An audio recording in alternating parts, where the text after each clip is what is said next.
Okay, so thank you both for joining me.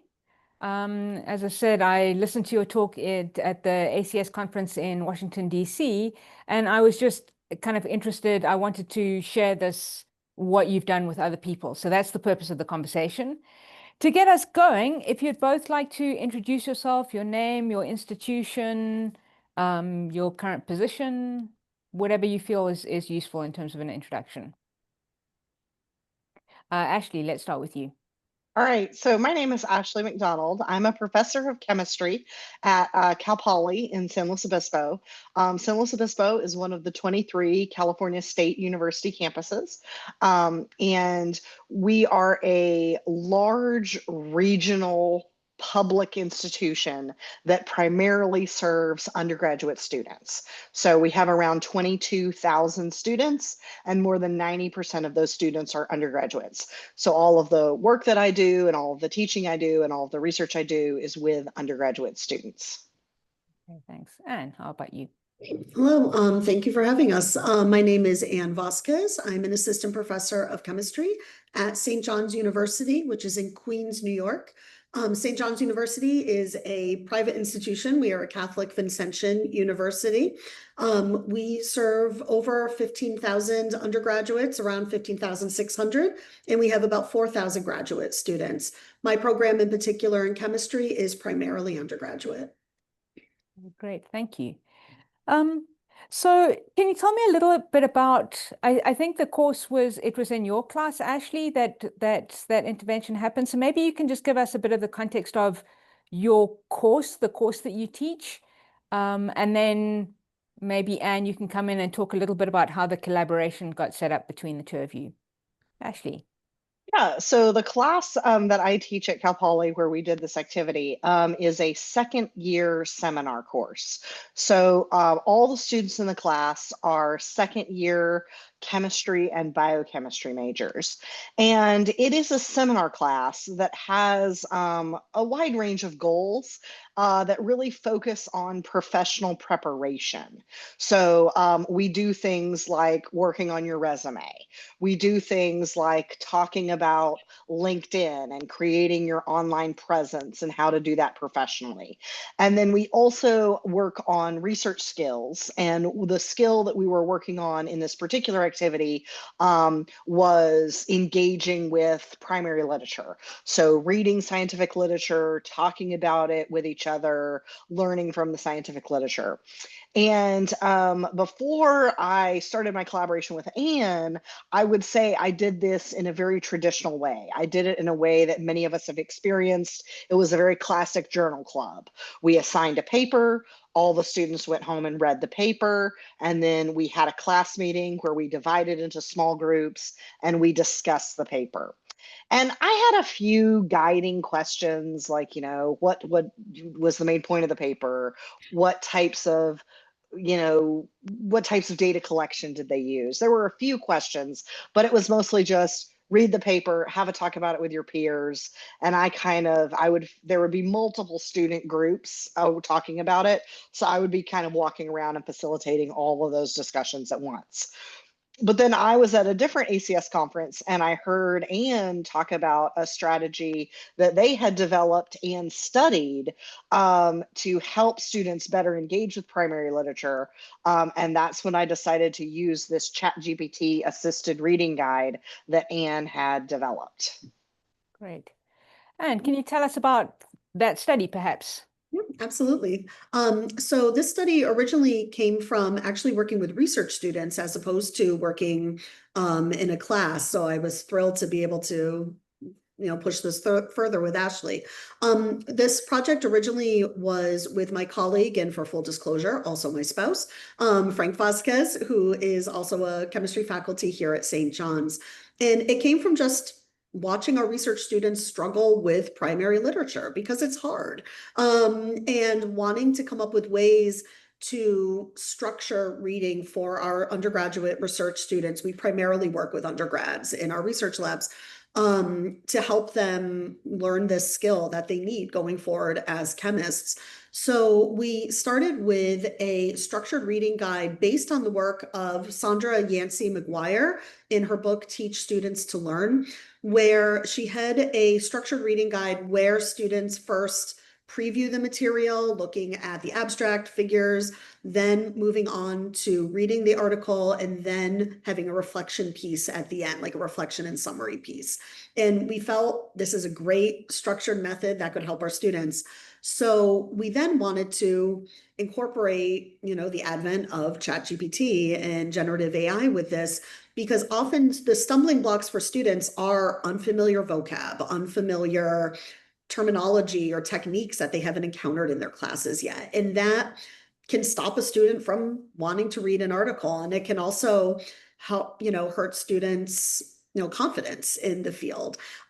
So we added the ChatGPT assisted portion to this, where we wanted to encourage students to not just use ChatGPT on their own, but to use it in an effective manner. So we encourage students to give an introduction about themselves and their educational background, have them introduce the article, and then we encourage students to ask questions in kind of more effective ways with ChatGPT. So we did an initial study here at St. John's that we published in the Biophysicist earlier this year, looking at how students interacted with ChatGPT using this reading guide, using just an introduction to a journal article. We wanted to start small because an introduction is where a lot of that unfamiliar vocab is going to hit in the introduction.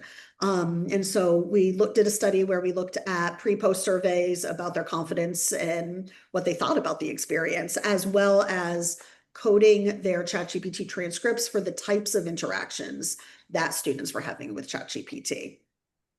Okay. So Ashley, you then took this idea and implemented a version of it in your class. Can you just talk about what you did and what happened? What happened?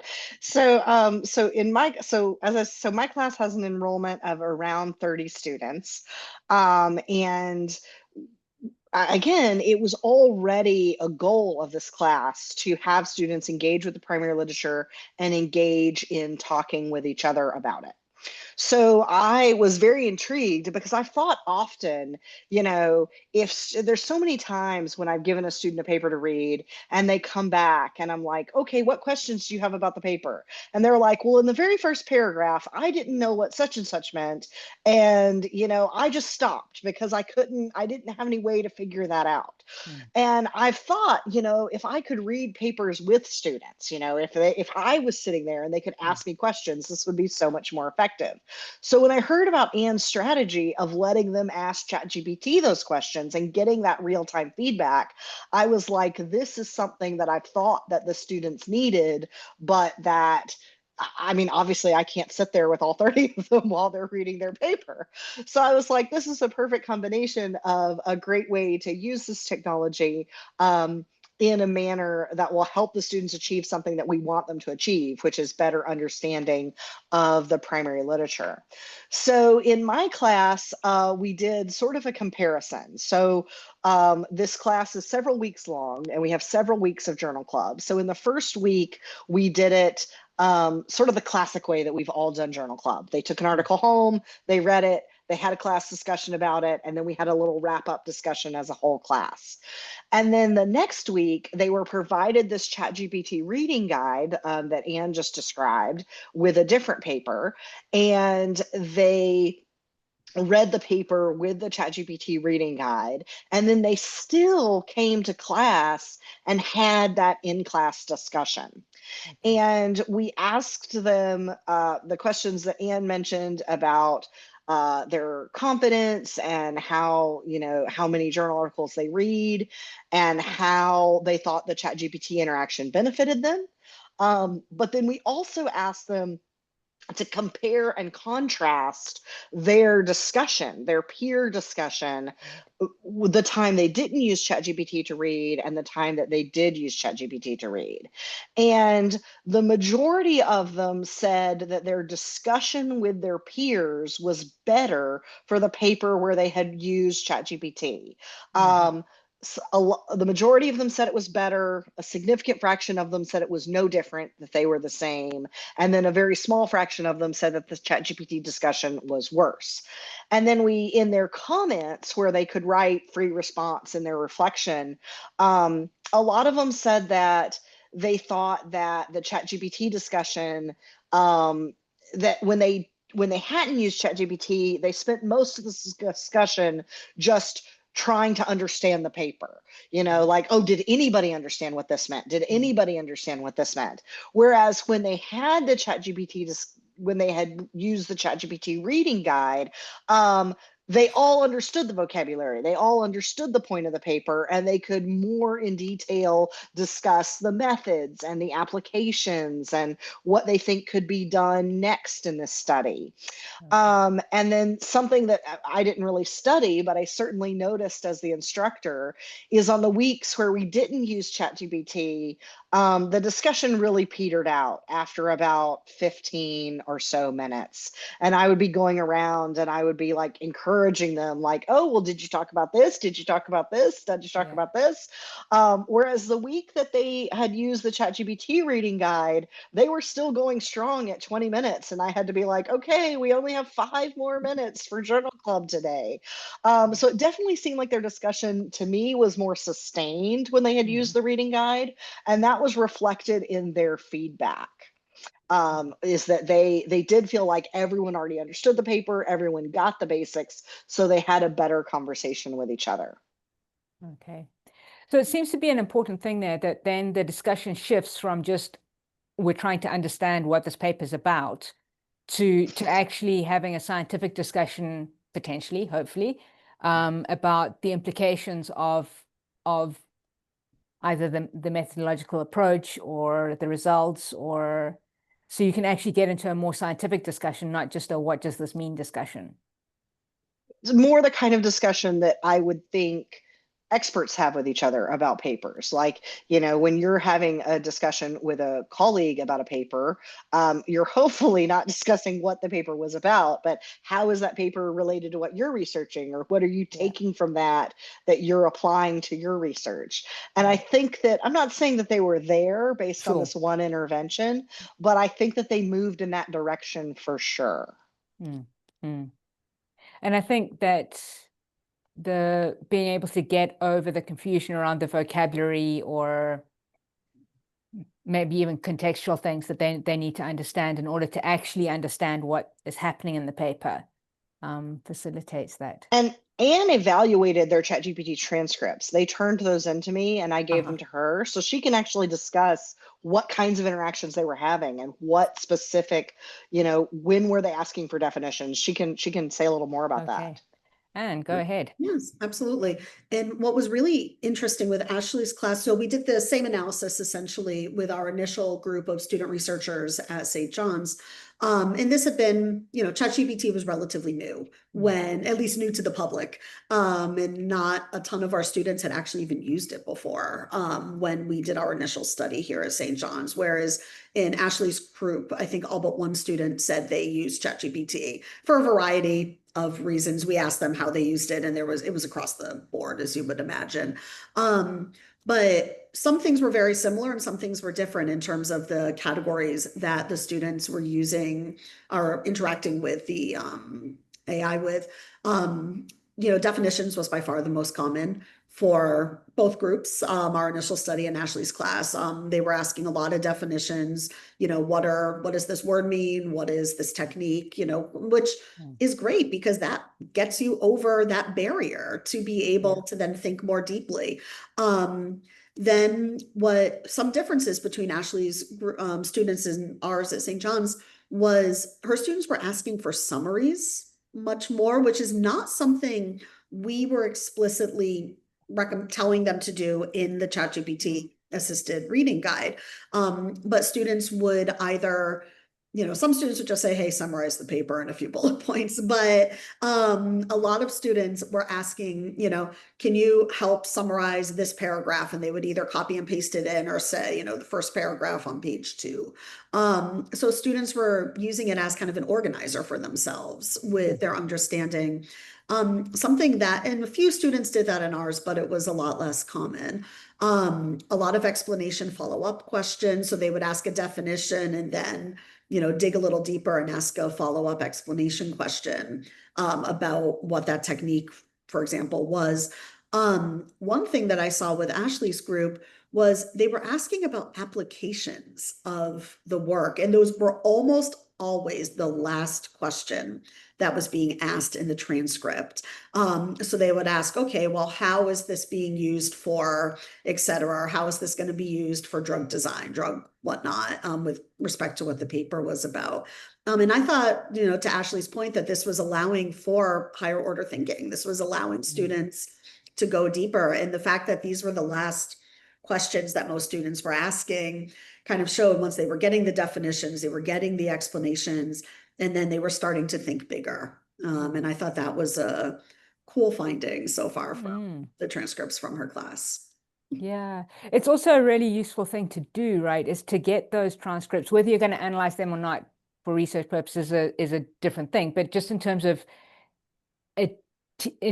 teaching, just to be able to sort of scroll through that information is very useful because it gives you a sense of where the students actually are.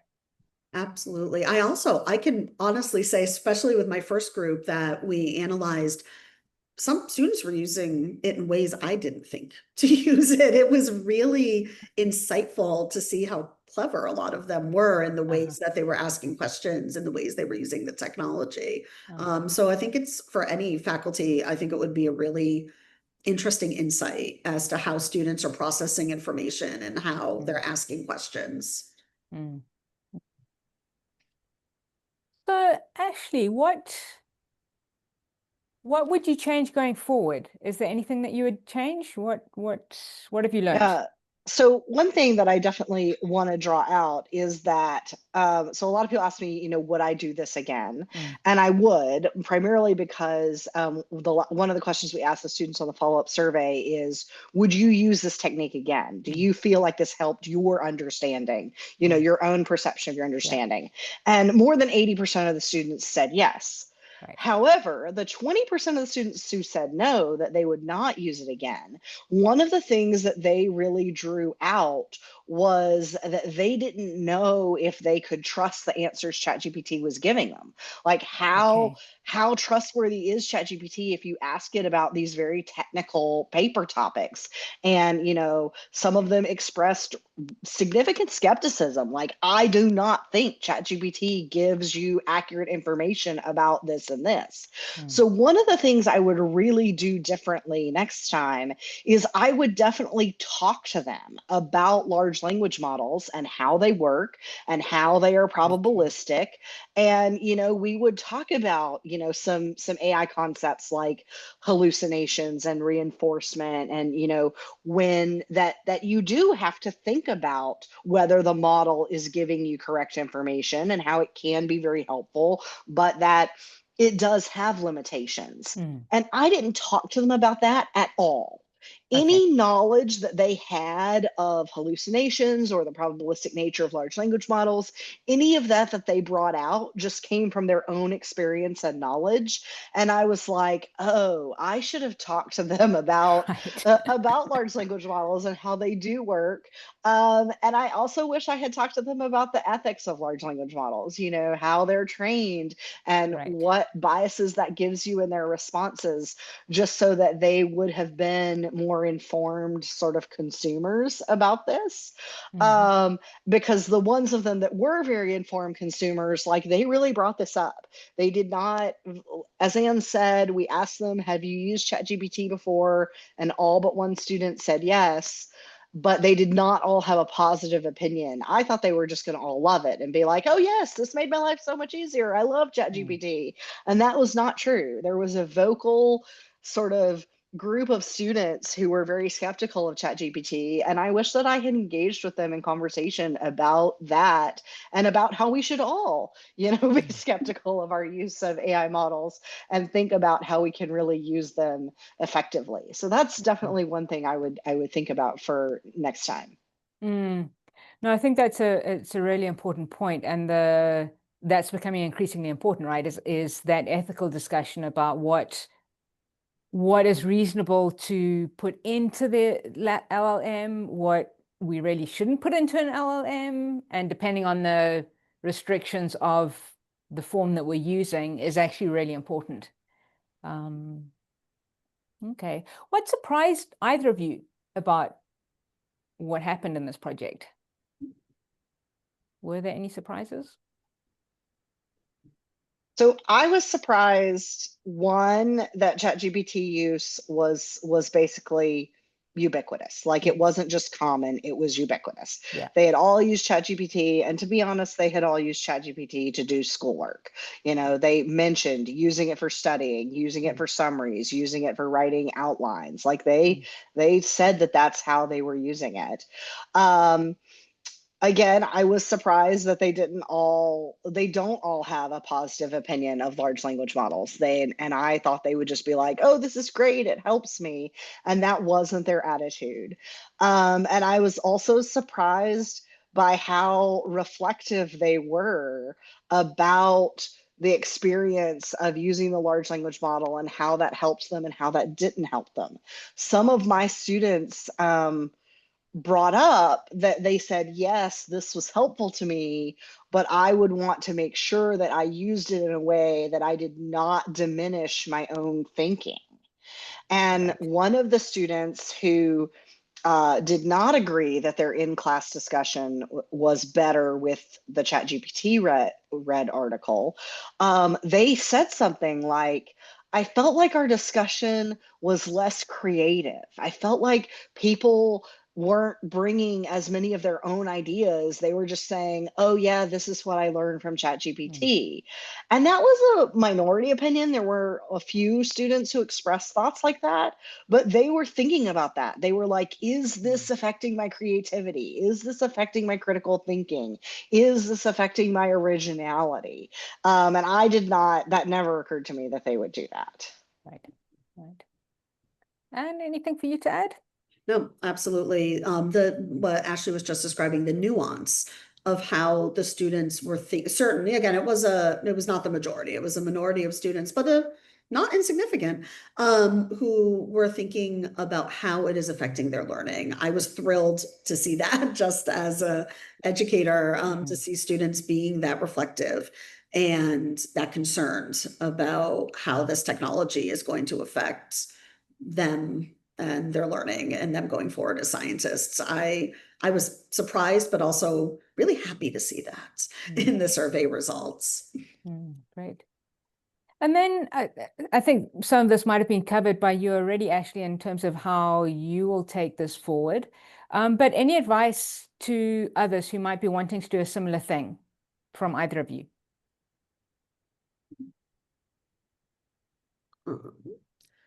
Am I going first? No, go ahead, Anne. Sure. At least for myself, something I'm interested in is looking at, does this actually affect how well they understand the journal articles from more of a quantitative perspective? You know, could we do a post type quiz sort of thing to see how well they understand the, you know, just basics of the article? But otherwise, I completely agree with Ashley, having a more of a discussion with students about, you know, the benefits and the pitfalls of this technology, I think is really critical. And something I think we all need to think about going forward in our classes, regardless if we are explicitly using it in an assignment like this or not, because the students are. We saw that very, very clearly in the surveys. And I mean, you know, just walking down the hallway in my building, I see students with ChatGPT open on their laptops when they're sitting working.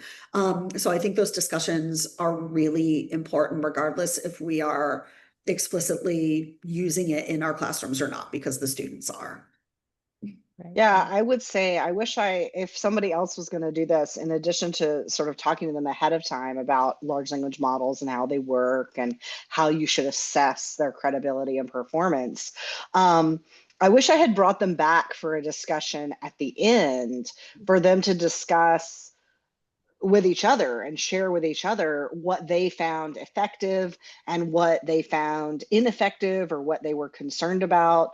Because I think some of them had really done some very effective things in their conversation that really helped their learning. And I wish I had given them an opportunity to share those with each other as well, because I think that they would have some really good ideas for talking to each other about how you can use a large language model effectively for learning versus, you know, some of these things that they were concerned about, like having it impair their learning or their critical thinking. Okay, that's very useful. Thank you. So my last thing is this building on previous work, and you've already said you've published that paper. So certainly when we post this, we'll put the link to that paper associated with this so that people can find what you've done. But if there are any other things that you have done which you'd like me to link to, please just let me know. Is there anything that I should have asked you that I haven't asked you, or anything that you want to say at this point? Ashley? I mean, Anne already mentioned this, but just the ubiquity of ChatGPT, of using a large language model for all kinds of work that the students are doing was very surprising to me. I mean, it's not just common, it was basically ubiquitous. And I think that thinking in your curriculum about where you can have serious conversations with them about using AI responsibly and effectively is really important for everyone. And I was fortunate that I was teaching this seminar class already, which had more of these non-content learning objectives, like, you know, engaging with literature and critical thinking and talking together in groups. But I think everybody needs to think about where do you have an opportunity to talk to students about these issues? And I just echo what Ashley said. I completely agree. Completely agree. And I think it should be throughout the curriculum, you know, not just in one spot. I think ideally this is something that students should engage with and think about throughout their curriculum. Excellent. Well, thank you both for your time. This has been fantastic. I really appreciate the time that you spent with me today, and I look forward to reading that paper, Anne, and I look forward to seeing what emerges from this. So thank you both, and good luck. Thank you so much for having us. Thank you so much. Excellent. Great. Thanks.